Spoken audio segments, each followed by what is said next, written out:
উদযাপন সমিতিৰ সন্মানীয় সভাপতি মহোদয়, নিমন্ত্ৰিত অতিথিসকল আৰু অতিকৈ মোৰ শ্ৰদ্ধা গ্ৰাম্য বিকাশ মঞ্চৰ কোনো স্বেচ্ছাসেৱক স্বেচ্ছাসেৱিকাসকল।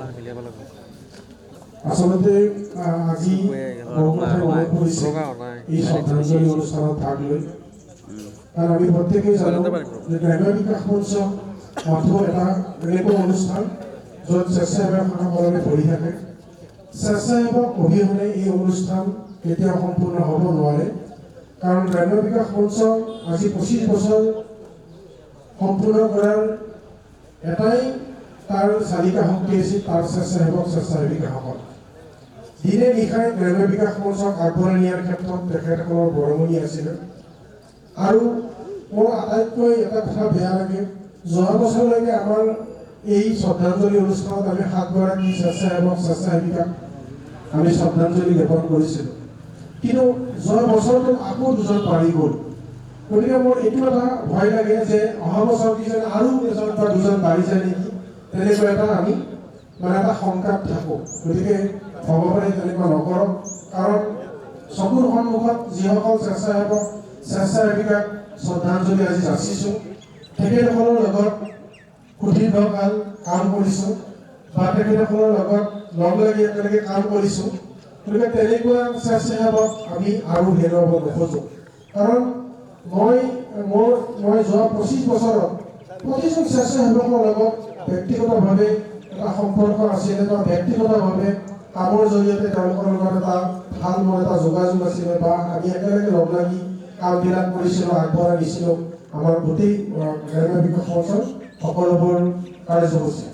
গতিকে এই স্বেচ্ছাসেৱকসকলে যিহেতু আমাৰ কাৰণে এটা গোটেই অনুষ্ঠানটোক আগবঢ়াই নিয়াৰ ক্ষেত্ৰত অনুষ্ঠানটোক অসমৰ বুকুত নহয় গোটেই ভাৰতবৰ্ষৰ বুকুত প্ৰতিষ্ঠা লাভ কৰাৰ ক্ষেত্ৰত বৰঙণি আগবঢ়াই আহিছে।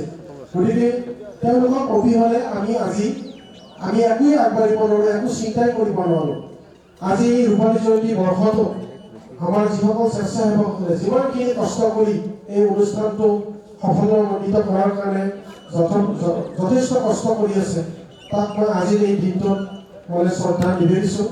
আৰু যিসকল আমাৰ মাজৰ পৰা হেৰাই গ'ল, কাৰণ প্ৰতিজন ব্যক্তিয়ে যিসকলক আমি শ্ৰদ্ধাঞ্জলি যাচিছোঁ, প্ৰতিজন ব্যক্তিয়ে এই গ্ৰাম্য বিকাশ মঞ্চৰ লগত দীৰ্ঘকালীন সেৱা আগবঢ়াইছে, দিনে নিশাই তেওঁলোকে সেৱা আগবঢ়াইছে।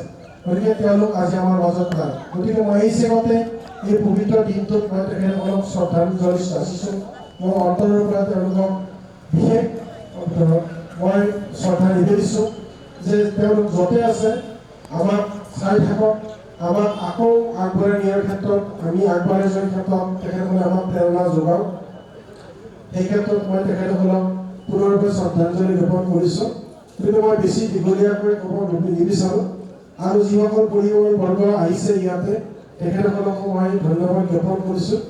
আৰু তেখেতসকলে আমাক আহি